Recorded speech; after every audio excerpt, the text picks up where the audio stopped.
Hello, everyone. Good evening. It is such a joy to be in community with all of you this evening, and thank you for staying on till this hour to be with us and to be with Dr. Rochelle Suri.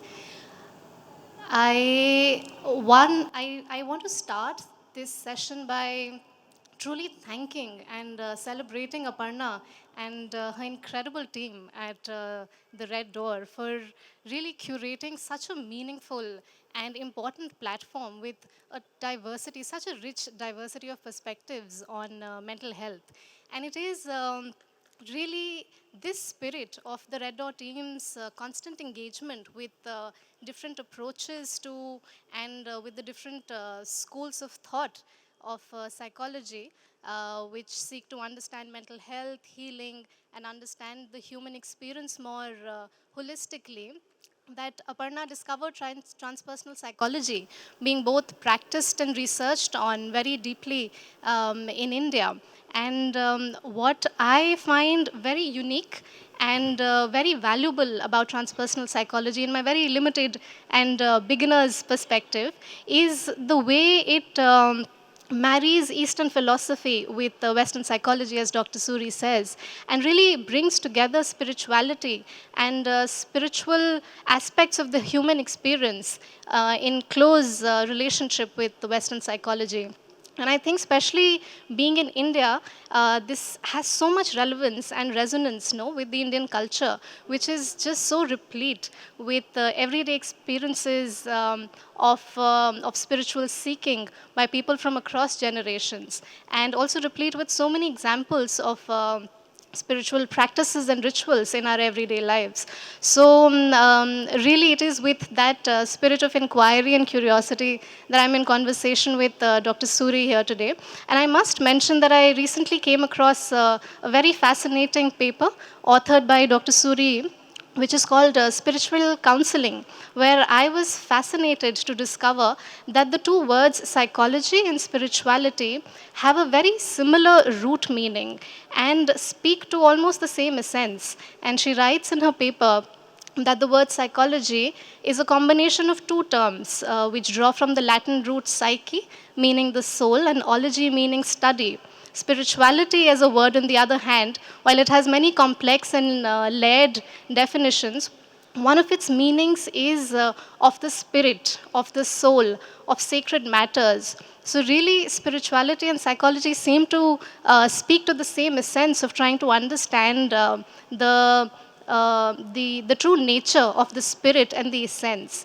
And yet, at the same time, conventionally, Western psychology seems to keep spirituality at the bay, while transpersonal psychology, the way I seem to understand it, truly seems to embrace it and embrace it very beautifully. So, on that note, I'm so delighted and so honored, Dr. Suri, to be speaking to you, to be in your presence, and to really learn from your expertise and your years of rich experience on researching, writing, and practicing in this field, to share a little more with us about what it is that transpersonal psychology really is. Thank you. And am I audible? Can you hear me? Okay, I don't think I need to say anything. Shilpi's done a good job, so we're done. But let's start with, I'm going to stand up actually. So I'm going to start with the most fundamental, which is what is transpersonal psychology?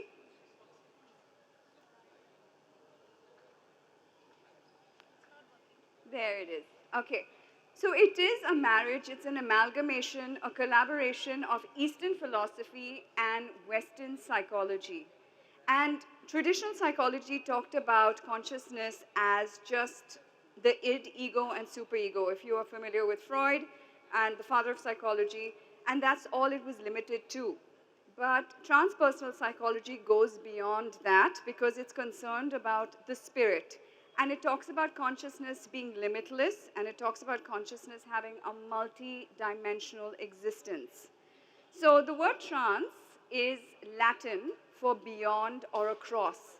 And the word personal represents personality, which is known as ego. So transpersonal is to transcend the ego, right? To go across or beyond the ego or the self. And it takes us into, or into non-ordinary states of consciousness.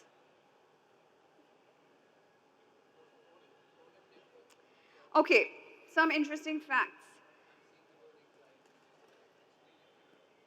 I'm listening, hearing anxiety there. Okay. Transpersonal psychology is the fourth force of psychology. So, do you know what the other three forces are? Behaviorism, psychoanalysis. I'm going to stay away from this light, yeah. And humanistic. So, those were the three forces of psychology: psychoanalysis, behaviorism, humanistic psychology, and now the fourth force, which is transpersonal psychology. And that is concerned with the study of humanity's highest potential and with the recognition, understanding, and realization of unitive, spiritual, and transcendent states of consciousness. Now, the International Transpersonal Association has identified three concepts that are fundamental to transpersonal psychology. One is that there is a connection to a larger sense of existence. Second, there is a recognition of what is sacred. And third, there is a drive to find a greater sense of being. The genesis. So transpersonal psychology was an offgrowth of humanistic psychology, and it emerged from the 1960s. So what was happening in the 1960s? Any idea?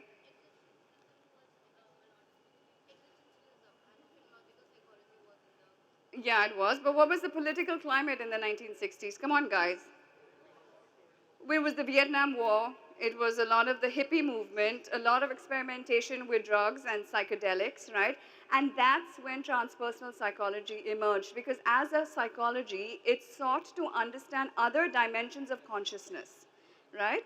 And so a lot of people have this misnomer that transpersonal psychology is all about, psychedelics and substances, but it's not. It's using these substances in a very, very systematic manner to understand other dimensions of consciousness.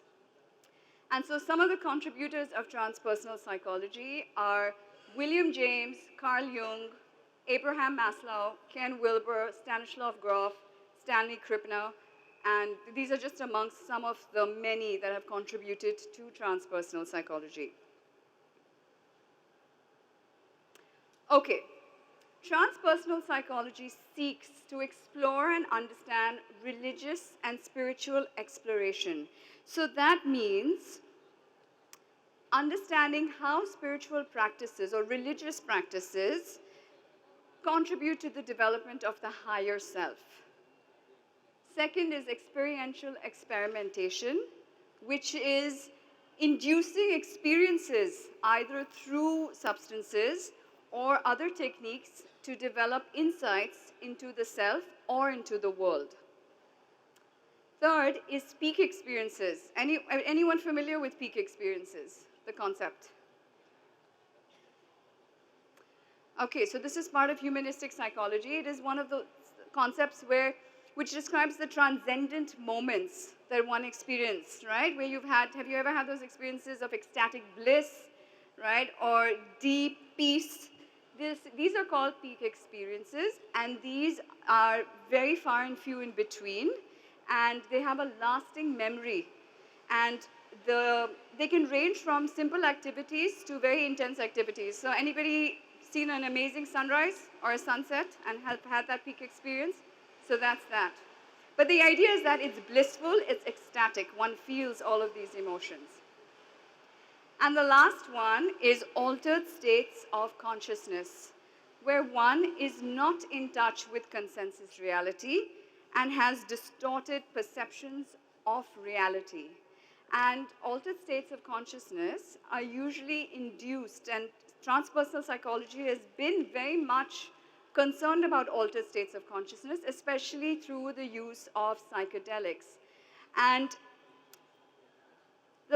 any idea what psychedelics could refer to? I just don't want to assume that you all know. And let's throw out some ideas on what psychedelics could be. Acid or LSD, yeah. Which one? DMT, correct. Ayahuasca, correct? Psilocybin or magic mushrooms, correct, right? So a lot of research and where altered states of consciousness are concerned also emerged. Sorry, I've left you, Shilpi. We'll go to the next one. Should I move on to the next Yes. slide? Okay, techniques. Okay, so because I said transpersonal psychology is the marriage of Western traditional psychology and Eastern philosophy, transpersonal psychologists use both Western practices and techniques as well as Eastern ones. So you have interpretation, reflection, focusing, guided imagery, dream work. We go to the next one. Breath work, body work such as bioenergetics, yoga, tai chi, aikido, biofeedback, meditation or any contemplative practices, and then altered states work like hypnosis, psychedelics, holotropic breath work, and shamanic journey. Dr. Suri, if I may Yeah. just interrupt and just to clarify, is there such a thing as a spiritual self? And if yes, what is the role of the spiritual self in a healing and a inner growth? Lovely, fabulous question. So, an integral part of transpersonal psychology is the development of, is the development of the spiritual self. Okay, and actually, we can go to the next slide. Carl Jung, the Swiss psychiatrist, distinguishes between the self, which is the big S, and the self, which is the small s. And he says the self is the God within us, our life's goal. And for Jung, the association with the spirit or the numinous, with the big self, is very important because Jung talks about self as the archetype of wholeness, and wholeness being the totality of consciousness and unconsciousness. So he actually introduced the term called the ego-self axis, okay, and I'll come to that into the quote, but before that, the ego-self axis is really the big self and the small self, the connection, the relationship between two, and the small self we can easily call the ego, right? What we use in Western psychology, which is your ego strength, your ego ability. And he says we should not kill the small self. We should not destroy it. We should not dissolve it. Instead, what we need to do is we need to use the ego, we need to use the small self in service of the big self, right? And what do you think I mean by that? In service of the big self. Yeah, but in what way is service rendered by the ego to the higher self?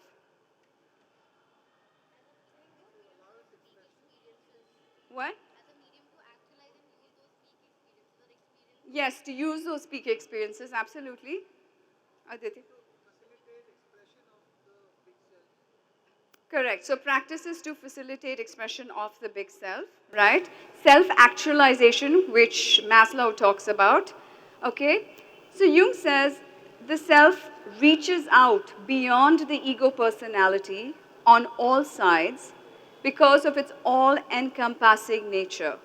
It is brighter and darker than the ego. All right. Okay, so spiritual experiences, spiritual development, very grandeur, very great, very fancy, but sometimes there are also a lot of perils along the path, along the spiritual path. And some of the perils are getting sidetracked into more subtle phenomenal worlds of inner visions and senses, okay? The second one is becoming enamored by various powers or siddhis. You know, a lot of teachers say we shouldn't get addicted to the path. Okay, the path is there, but sometimes we get addicted to the path as well. Third, and very important, is danger of the self or the body. Now, the body is a vehicle, right? It's a vehicle through which we also experience a lot of energies. So, making sure that one's body or the vehicle is not battered or shattered by an influx of spiritual energy, which can happen if it's not contained. And the last one, which is being in danger of connecting to or connecting with subtle or very strong demonic or negative energies. Okay, so there are those perils that one needs to keep in mind when working on having spiritual experiences. So, what is important is adequate support. You have a question? I, What do you mean when you say energy, spiritual energy is a demonic energy? so, actual energies that are also in existence parallelly with us in our worlds, where most of us cannot see. But through practices, one can access those worlds. Does that make sense? I mean, there's a whole, I can go into it into depth, but I don't want to. But there are parallel worlds. Transpersonal psychology accepts and embraces that there are parallel worlds in existence. And through spiritual practices, one can access those worlds and experience that energy, that presence. So when you say energies, do you mean agents with consciousness and Yes. Entities is another word. Um, so adequate and meaningful support. If you are going through these processes of spiritual experiences, you have to have a framework. You have to have adequate support and a meaningful guide that will help you integrate these experiences. Now, a lot of people don't have that. They are either consuming things or looking for experiences without proper guidance, without a proper framework, without any idea of the importance of integration. So Western psychology would usually just immediately call these pathologies, okay? Any of these experiences would be called, psychosis, schizophrenia, a psychotic break, a manic episode, and would immediately be labeled these. So transpersonal psychology said enough of this. We're going to now come up with a more holistic term for this, and it was called spiritual emergency. Now, spiritual emergency, because what would happen when people were having these spiritual experiences, automatically the main course of treatment was medications and hospitalization, just to tranquilize, just to calm down, and then one is back into their normal life. But they feel fragmented and they feel fragile as a result of that. So transpersonal psychologists came up with this term, spiritual emergency, which refers to how the self becomes disorganized and overwhelmed by a confusion of spiritual energies or new realms of experience which it is not yet able to integrate. Now, when one has an experience of a spiritual emergency, they are breaking down their old structures. They're breaking down their old psychic structures, okay? And through adequate support and through adequate knowledge also, one can recreate new psychological structures and bring new meaning and new consciousness to their life. Go to the next slide. And one more thing, spiritual emergency can be very stabilizing and very rattling for a person because they have no idea what is going on. And so the tendency is to want to stop that process immediately. But if you have the right framework, if you have the right guidance, you can actually work through that process and re-emerge into a different idea of yourself and also develop different paradigms or aspects to your existing consciousness. Okay, types of spiritual emergency. This is very interesting. One is awakening of the Kundalini. And the Kundalini is the serpent energy that is dormant at the base of the spine.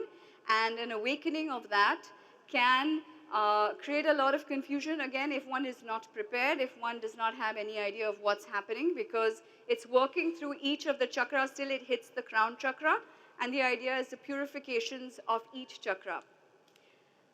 And by the way, spiritual emergency, the basic notion that is common with all of these is that one is not prepared to deal with it, so it causes a lot of disorganization in the self. And that's why it's called a spiritual emergency. Though the experiences on their own are highly valuable and helpful. Second is past life experiences. Again, this can be through hypnosis or induced through altered states of consciousness. Next is near-death experiences, and a lot of people have reported, especially in a hospital room, going into a tunnel of light, and moving through that passageway and also connecting with another energy. And they're reviewing their life, and they're reviewing, choices that they've made. Fourth is episode of unitive consciousness. And this is generally rare, but in such an experience, one feels really united. One feels really open with the wider sense of the world. And they're not able to function in a normal way. They can't even make, simple decisions because they're in such an altered state of consciousness. And you have your modern day example of Ramana Maharishi. Next is crisis of psychic opening. And psychic opening refers to suddenly receiving information of subtle hearing, subtle vision, precognition, anything that is receiving information. So again, if not understood, if not given a healthy framework, it can feel really debilitating and confusing. And a lot of times, this kind of experience has been given the diagnosis of schizophrenia, right? I hear voices, I see things, I have hallucinations. Next, shamanic crisis. And shamanic crisis is very typical for the culture where you have the shamans, so mainly in South America, where they have what they call a shamanic illness. They will have extreme confusion and enter a state of altered states of consciousness where they will go into the underground world. They will connect with other energies. They will experience what we call ego death and will re-emerge, and through that emergence come up with a lot more insights and understanding about themselves and start working as a shamanic healer. Next, again, channeling or communication with spirit guides, okay? Another type of spiritual emergency, if one suddenly starts communicating either directly or through a medium, for example, like an Ouija board, and starts connecting also with energies that are not necessarily positive. So again, without a framework, without understanding what's happening, it can feel like crazy making to the person. And the last, which is possession states, which is very extreme, of course, and rare, I find, is the literally the possession, being possessed by an entity, generally negative, and experiencing another state of consciousness where one has no control over themselves. So, involuntary actions, bizarre behaviors, vocalizations, all of that are part of possession states. So these are some of the main types of spiritual emergencies that have been researched, and there's a lot of this information that is available if you need to know more. We'll go to the next slide. So just to sum up on spiritual emergency, the criteria that Groff and Croft have offered are: 1, changes in consciousness, that is perception, emotion, cognition, psychosomatic functioning, in which there is significant transpersonal emphasis. Second, ability to see this condition as an inner psychological process and to approach it in an inner way. And finally, capacity to form an adequate working relationship or therapeutic alliance and maintain a spirit of cooperation. This excludes several paranoid states and those who consistently use mechanisms of projection or acting out. So there is a very clear distinction between spiritual emergency and psychosis, all right? And that would fall under the third point. Dr. Suri, I do have a question at this point. When you spoke about spiritual emergencies, you shared some examples from the South American context and several others. I was wondering, how will you situate transpersonal psychology in the Indian context? And if you could share a little more about that. Yeah, that's really important. It's so funny. I had to go and study in the US to understand more about Indian culture and mythology and transpersonal psychology. So that's really the irony of it. But it is so well situated in India because our culture is replete with these concepts and ideas. Many religions, right, from Hinduism to Christianity to Islam to Buddhism, talk about the evolution of the soul and practices that are used to help the soul evolve and unite with the divine, so to say. So, for example, mantras, right? The simple act of mantras, if really focused and if really used with an intention, can even take you to a different state of consciousness. So it's there. It's very much present in our culture, and also the Indian mindset is one which is open because it doesn't matter what religion you are. The cultural concept of that there is a spiritual world, there is a spiritual being, is very much part of the Indian context. Um, you go back as far as the Rig Veda, 1500 BC, and you hear about the use of soma and bhang, okay, and datura. Were all substances that were used, um, and I think soma, for example, was used to gain immortality, right? Sri Aurobindo, your modern day mystic, developed the integral yoga psychology, and it was primarily for using the body, using yoga in order to reach the divine, in order to reach the higher self. And Shilpi, there is also something that's happening in today's India, which is a wave of interest and actual groups that are using psychedelics and substances to understand themselves better and to enter different states of consciousness. So of course, it's an underground movement, but it's very much alive. All right, thank you. Thank you so much, Dr. Suri.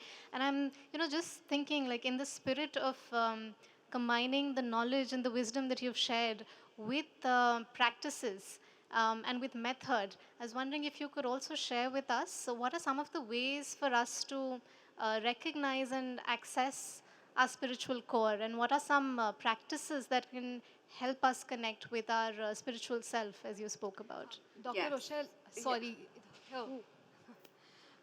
On the last part, like you were on discussing about Indian Context, yeah. context, right? So I've heard about a lot of people who face, palpitations while meditating. Yes. So while you are in yoga, I also feel the same. So what will that cover under? Like, what will that come into? What do you mean? What was How will you, will that come into transcendental psychology only? Transpersonal psychology? Yeah. The yoga as a practice, yes. But if there are palpitations, the first thing I, as a psychologist, will want to rule out any medical conditions. And if there is no medical condition, then we have to look at, what's going on, what's getting triggered for you while you're doing this practice, what's happening in the body. Because, like I said, the body is a vehicle. So that's also a form of energy, right? Anxiety is also a form of energy. So yeah, one can look at it. This slide, please. So, last part, and very simple practices to connect with the spiritual self. And let me just say this, the spiritual self can be connected most in silence, okay? And developing a daily meditation practice is one way. Even scheduling time in nature, right? Silent walks, just sitting amongst trees, amongst nature can also help you connect with your higher self. Body movement techniques like yoga, tai chi, aikido, all of these also help. Fasting. If anybody has done fasting for several days, you will definitely hit a different state of consciousness. Um, Journaling, but daily journaling with the intention of connecting with yourself. And finally, dialogue with your higher self, right? Again, in silence, just really understanding what is there that's bigger than you, if you do believe that there's something bigger than you. The misnomer, which again is we can only connect with our higher self through severe and intense practices, and that's not necessarily true. Just simple daily practices can really help even prepare you if you want to do something more intense, if you want to have those spiritual experiences. What do you mean by body movement techniques? What kind of body? So, like I said, yoga, tai chi, aikido, any form of discipline where you use the body in a focused way. You can actually verbalize it, right? So you can actually imagine there's a higher self sitting in front of you, and that higher self can take whatever form, or it can take absolutely nothing, or it can take the form of a deity or a god. I mean, it doesn't matter. It really depends on what you identify with. But the idea is that there is something bigger than you. So even looking at yourself in the mirror and talking to yourself is a way of doing it.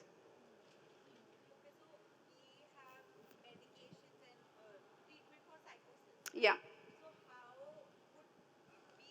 Deal with this spiritual emergencies. What do you mean? You want to? I'm saying, how would you deal with these spiritual emergencies? Iska kya? With psychosis? I was just trying to make connection. For psychosis, for neurosis, we have medications and therapies and all. For this, like in terms of transpersonal psychology, Yeah. what treatment do we have? So, if you're talking about psychosis, transpersonal psychology is very much open to medications if needed, right? There's no way that we discard medical Western paradigm. If someone is really suffering and someone is really struggling and is not able to stay in touch with consensus reality for a prolonged period, if we've tried everything else, such as connecting with that energy or understanding or finding meaning, and if it's not working, then yes, we are open to medication. So we work hand in hand. It's not one or the other. Sir, can I encourage you to use the mic, please, so that everybody You can hear said you? something about talking to yourself in mirror in a Yes, specific manner. you can actually look at yourself when you are self-dialoguing and talking to yourself in the mirror. And sometimes that experience can be quite, it can be quite, let me use the word, let me think of the word. It can be quite opening for oneself because you see parts of you maybe that you never saw, you never understood about yourself.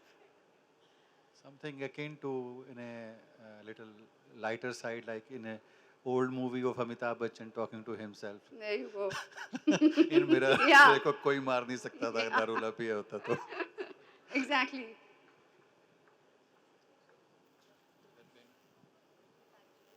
We've seen a mushroom of healers and empaths in the recent times. Yeah. A lot of them.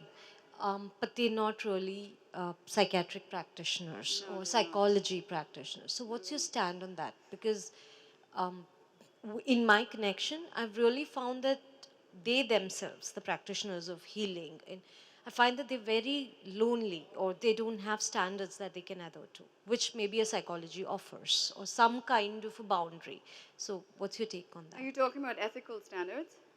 Ethical standards, support systems, peer groups, what should they do, what should they not do, the boundaries, it's somewhere lost. Yeah, that's a very dangerous situation because there are a lot of what we call what call themselves healers, and who work with all kinds of people, but they don't necessarily have the training to understand what's going on if someone is really losing the plot, which can happen, right? So no, I would not necessarily promote that kind of work because you have to be qualified enough, trained enough, and experienced yourself.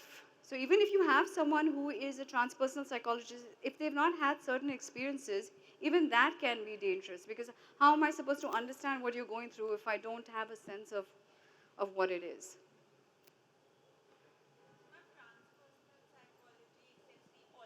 Yes, it not accepts, it embraces and invites alternate states of consciousness or non-ordinary states of consciousness. Can we say it's just one thought talking to the another thought? Yeah. Like, because we cannot tangibly associate or see or say, okay, this is the higher self. No, it's So, a feeling. It's a feeling. so that talking that takes place, it could be just two thoughts communicating within Yes. each other. Or Yeah. so why do we label it as a higher self? Like, why authority is given when we are constantly talking about giving up the ego, right? Going beyond the ego. So we're not giving up the ego. If I gave up the ego, I would not be able to function. Then So, going so that's beyond why, yeah. transpersonal. So we transcend means we don't identify as just me, as this person, as Rochelle, the woman, the psychologist. We understand that there's a lot more to me. And whatever that is, I define that for myself. But without my ego, I would not be able to function. I would not be able to connect. I would not be able to interact, because that's what's keeping me going in the day-to-day basic functions that are also required as long as I'm alive. Also, just one more thing. So, how do we define the parallel universe you were talking about? Like, what is that operational definition in transpersonal psychology of that parallel universe? What do you mean by parallel You just universe? mentioned about energy gets exchanged and we go Uh, to a parallel universe. So, what is that yeah, parallel yeah, but universe? that really depends on which paradigm you follow. So Hinduism will talk about one way of looking at universe. Buddhism will talk about different ways of looking at, these other realms of consciousness. So it really depends on which path you're following. So, the So way. transpersonal psychology is not focused on just one idea. It uses different religions, different practices, and says you can have any of these experiences, but it integrates them, it embraces them. Okay, just one thing. Uh, So, in what terms did you use the term parallel I said universe? non-ordinary states of consciousness. Okay, they were Yeah, labeled which can as. be anything. Yeah. Thank you. You're welcome. I had a question. Who? Here. Oh, So yeah, I'll make that really am quick. I out of time? Hold on, I just want to be I'm not respectful of the sure. next. I think you're the last speaker, so I'm out of time. Hold on. Okay. Can I take one last question? Okay. my question was that when it comes to psychedelic therapy, of course, the US is doing it in a very controlled and systematic way with therapists who are very well versed with what amount, in what setting, etc. Right. I wanted to know, do you think India would ever be able to offer a space, because you did mention that it is happening at a very underground level? Yeah. But what if someone does want to do it in a very controlled manner? How long do you think would it take for India to accept psychedelic therapy, if at all it happens? I would say a minimum of 20 years at least. Um Tata Institute of Social Sciences was trying to do an experiment of using DMT and understanding the brain. And it took Tata Institute of Social Sciences 5 years to get the approval for getting the substances into India. And I think they would have had a better chance actually doing the experiment in the US and then bringing the results to India. So if this took 5 years, just for preliminary studies, I would say at least 20 to 25 more years before this even becomes okay, legalized. But you do see it happening. Yeah, you see it happening, yes, and thank God. Thank you. All right, I need to stop, but I think we had a question. thank you, Shilpi. Thank you very much, Dr. Suri. It seems like there's so much that one Oh, can yeah, yeah. learn and share Yeah. on this topic, which is still emerging Yes. in the Indian context. And thank you very much, everyone, for what felt like a session of deep listening and learning. And I'm sure you have questions and curiosities, so feel free to take them forward with Dr. Suri. And I would recommend this book for anyone who's actually interested in knowing more psychotherapy and spirit. And this is written by a transpersonal psychologist, so just sharing that. Thank you.